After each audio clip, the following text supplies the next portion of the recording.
Story number 1. My wife and I have been living with her parents for 3 years now. Our relationship is exceptional, and we communicate harmoniously with her parents.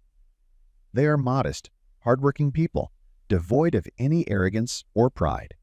Household chores are shared equally between us. We try to help them in every possible way so as not to burden them. In essence, we are a typical young family. Recently, however, I have begun to look at my mother-in-law differently. She is an attractive woman, only 41 years old. Everything was fine and normal. Naturally, I did not allow my thoughts to go beyond the limits. I realized that any wrong step could jeopardize our entire relationship and turn us into lifelong enemies. But one day, something unexpected happened. It was an ordinary day when my mother-in-law and I had a day off, and my wife and father-in-law were at work. I was sitting at my computer when I heard her voice coming from the kitchen. "Danielle, please pick some cucumbers near the house, and I'll make a salad." Without hesitation, I headed outside. Quickly completing the task, I entered the house and saw my mother-in-law diligently scrubbing the floor. The way she moved her hips gracefully, almost as if in a dance, made a deep impression on me. In those moments, I felt like a different person and secluded myself in my room. This time, however, I did something unusual. When I looked at her, something inside me switched, and I lost control of myself. Placing the cucumber bucket on the floor, I stood there, unable to take my eyes off her. Then my mother-in-law, seemingly suspecting something wrong, leaned over and looked at me and then at the cucumbers I had picked. One specimen stood out from the rest. It was so big that my mother-in-law shrieked. "Son-in-law, where did you find such a cucumber?" I thought her question had a double meaning. The mother-in-law dropped the rag she was holding and walked over to me. "Why are you so tense, son-in-law? You're just standing there looking at me." At this point, I decided to reveal the whole truth. "I just have feelings for you." I said this and immediately felt my face turn red with embarrassment. My mother-in-law flinched. "Are you saying that you have feelings for me? Honey, why didn't you say anything before?" "You see, Danielle, my husband and I haven't had a romantic relationship in a long time, and I suspect he's cheating on me. I wanted to get back at him once, but I had no one to do it with. Now I think you might be able to help me." "Yes, of course I'll help you.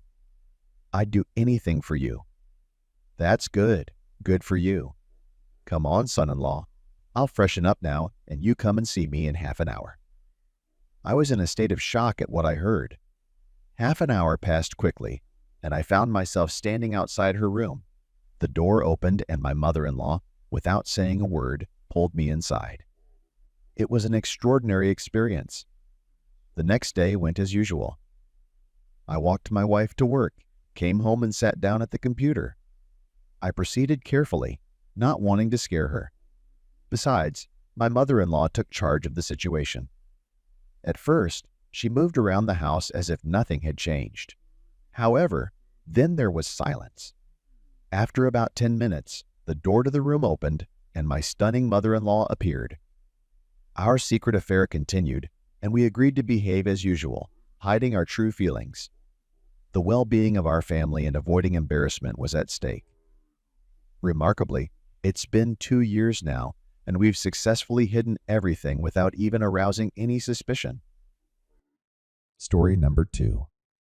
Henry and I had known each other for quite some time, ever since he started working at our company. Although we were not particularly close friends, we socialized and spent time together. Interestingly, before we met, I was already familiar with his wife, as she was friends with my sister. So she asked me to bring her husband to our firm. Henry did not know that I was already in a relationship with his wife, and there was no need for him to know this fact. Nor did my wife bother to inform him of our past relationship. However, the focus of the story is not on her, but on her mother, Miss Johnson. Henry's mother-in-law is an extremely overbearing woman who took a dislike to Henry from the beginning.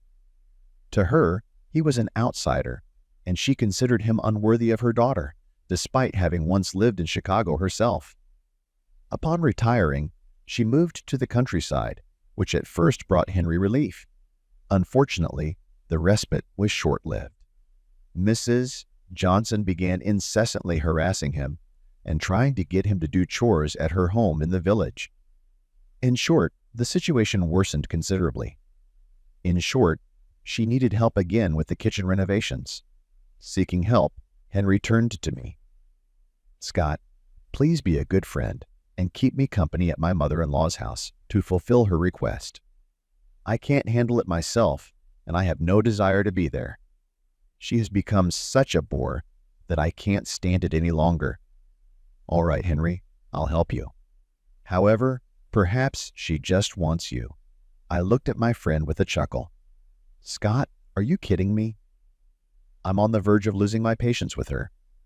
"Okay, let's go tomorrow." The next day, Henry and I headed to his mother-in-law's house. We drove quickly through traffic and arrived at her village by 8:00 a.m. After parking the car, we entered the house to greet Henry's favorite mother-in-law. "Good morning, guys. I wasn't expecting your early arrival. Henry, please introduce me to your friend."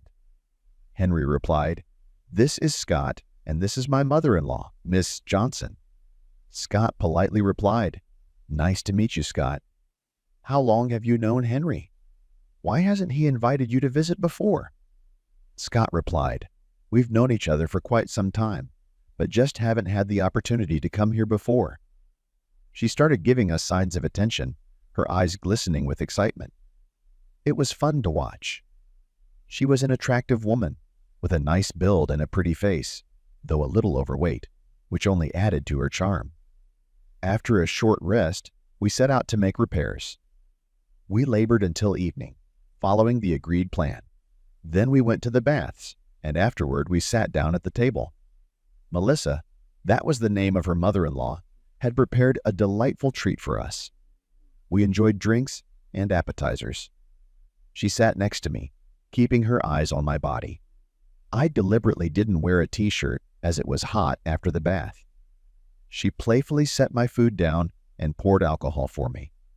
"Scott, let's go fishing. Henry, go by yourself. Let Scott relax and keep me company." I agreed, saying, "Yes, Henry, go alone. Fishing isn't really my thing." Henry drank another bottle of beer and went fishing alone. I knew he was seeing a local girl to relieve the stress of dealing with his mother-in-law, so to speak. It was his own business, but she'd given him a baby, and I couldn't predict how it would all turn out for him. Melissa, slightly tipsy and ready for anything already. "Scott, why don't we spend some time together?" "What do you say?" I readily replied, "Why not? I'd love to." She took the seat next to me, and we had a glass of wine each. Then she settled on my lap and wrapped her arms around my neck and kissed me softly on the lips. "Scott, do you find me an attractive woman? I'll like you even more when we switch to you." "Yes, absolutely. I've wanted to for a long time." She started caressing my breasts and kissed me again. Her heartbeat was clearly audible. It was pounding in her chest. Her breathing quickened, indicating that she was eager for caresses. "Scott, let's go inside. I can't take it anymore." "Come on, Melissa. I can't take it anymore either." I slapped her lightly, and she hurried into the house. Once inside, we indulged in gentle touching. Melissa was a passionate woman, fully satisfying my desires. After a little rest, we headed to the shower where our fun continued.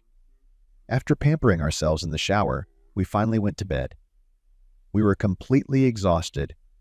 In the morning, I left for home with Henry. She said goodbye to me with such a loving look that it made me want to come back. Story number 3. Mary had been married for quite some time, but she continued to attract admirers, both from work and those she met casually on the street. She called it simply the ability to be sociable. The young woman liked to be the center of attention of men and others who admired her. Despite her flirtations, Mary's husband, Kenneth, preferred not to notice her behavior. He was sure that her socializing was harmless and would not develop further. Moreover, he was flattered that she was attracting the attention of other men, Kenneth thought that he had a wonderful wife that many people wanted, but he was the only one who could rightfully claim her. However, everything changed when Mary began to stay late at work frequently. Concerned, Kenneth decided to surprise her at the office when she was once again late. What he witnessed did not please him. Mary was standing at her desk when some man approached her from behind and began to pull down her skirt. "Hello, darling. I wanted to surprise you," he said. The girl began to weakly excuse herself. "Honey, it's not what you think." "Really? Perhaps you and your coworker were just tired from working on the quarterly report and needed a break?" "Ah, it's such a warm-up you have." And he turned to the stranger. "Didn't your parents teach you that touching other people's stuff is inappropriate?" Kenneth tried his best to contain his anger, but seeing the fear in the guy's eyes, he decided not to confront him. He muttered something under his breath and quickly walked away with the leather briefcase. Mary, who had watched her admirer flee, blushed with embarrassment. "You won't get away with this. There will be consequences. I don't know what they are yet. It seems like you're always trying to show how cool you are, but I'm beginning to doubt that. Your behavior is disgusting, and you crossed the line today," Kenneth stated before walking out of the office. Mary followed her husband with a heavy heart, keeping her head down. At that moment, she resembled a pathetic, abandoned kitten, lacking her usual confidence and charm. There was a lack of communication in their family. Everyone was busy with their own affairs. Mary blocked out all of her many admirers. She was not on a joke, afraid that Kenneth will leave her. The girl loved her husband, although she allowed herself some liberties in relations with the opposite sex. As they were getting ready for bed, Mary suddenly remembered how her mother was looking forward to their weekend visit. "Kenneth, dear, why don't we go visit Mom?" she asked guiltily. "We will. It would be wrong to disappoint her. I love you so much. I promise to refrain from further flirtations with boys," Mary assured him, trying to calm his fears.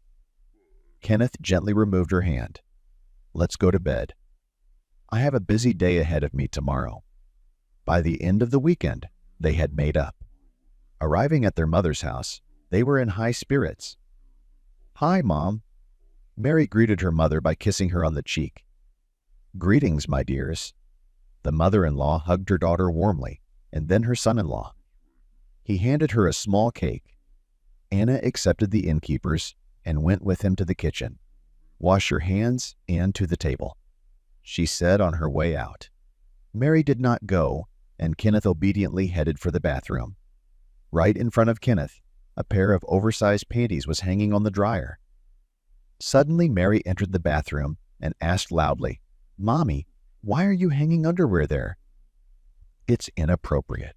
My mother-in-law jumped up, blushing with embarrassment, and quickly took the laundry off the dryer. "Oh, I apologize. I forgot to hang it on the balcony," she explained. They then sat down at the table, drank tea, and had a long conversation about various topics. Kenneth began to look at his mother-in-law from a different perspective. She was wearing a loose robe that hid her figure, but now he knew what lay beneath. He found himself wishing he could spend more time alone with her and even indulge in fantasies. "Perhaps I should start writing novels," he pondered. "Look how much you desire everything." "I've already stroked my mother-in-law several times, and in different ways," he thought. Suddenly there was the sound of fireworks outside the window, indicating a celebration. Everyone quickly got up and gathered around the window to watch. Kenneth found himself right behind his mother-in-law's back, pressing against her slightly, maybe even more than necessary. She felt it, especially below the waist. The mother-in-law froze, hesitant to make a move. The evening ended on a romantic note. They said a friendly goodbye and hug. Anna avoided looking at her son-in-law, who grinned, already planning his next move.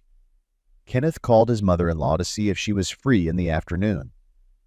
She hesitated and answered vaguely, saying she planned to buy fresh vegetables at the market.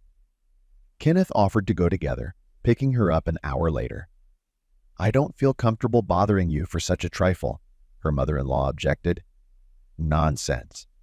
I am glad to help you, and you are not inconveniencing me," he insisted. At the market, they strolled through the stalls, looking at the wares and shopping. I enjoy accompanying my mother-in-law to the market. It is a new and enjoyable experience for me. In the past, shopping was always boring. It feels like heaven here. My mother-in-law has such an irresistible charm that sellers, especially men, are willing to offer her goods at a considerable discount, the son-in-law thought proudly, carrying bags full of vegetables. Finished with their shopping, they headed for the car. "Anna, let's go somewhere and have coffee.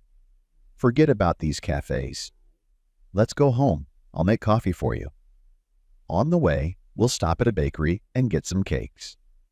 I buy them often. They are incredibly delicious and, most importantly, fresh," she replied. "Okay, let's do that," the man agreed, and thought to himself, "You are as delicious as a sweet American pie." Upon reaching his mother-in-law's house, Kenneth obediently sat down beside her while she made coffee. He admired her movements, her looks, and her beautiful laugh. He found it quite charming. "Everything is ready," she announced as the tantalizing aroma of coffee filled the kitchen. They enjoyed the divine beverage and daintily savored the cakes. There was some cream left on his mother-in-law's lips, and Kenneth wiped it off with his finger and tasted it. The woman blushed with embarrassment. And that's where it all began. The son-in-law felt a sense of satisfaction. He felt a rush of warmth. His hands trembled with anticipation. The mother-in-law noticed how he was looking at her strangely and became even more embarrassed. "I'm acting like an immature person. I'm going to scare my mother-in-law to death. I have to pull myself together or I'll ruin everything." Kenneth pondered and looked away. Anna got up from the table and went to the sink to wash the cups. Her son-in-law stiffened at her mother-in-law's back, then slowly walked up behind her and hugged her. They stood like that for a while. "Don't be afraid of me." He turned his mother-in-law to face him and started kissing her gently. He did it very delicately, without any force or haste. His hands felt how the woman's tense body gradually began to relax. The mother-in-law was still wary of meeting her son-in-law's gaze, but did not resist. He put his arms around the woman and carried her into the bedroom. The mother-in-law surprised his son-in-law very much. It turned out that what they were happily doing at the moment, she was able to do perfectly, something he had never encountered before. All in all, Kenneth had set everything up with good judgment, and everything turned out just fine. His revenge on his wife had been successfully accomplished.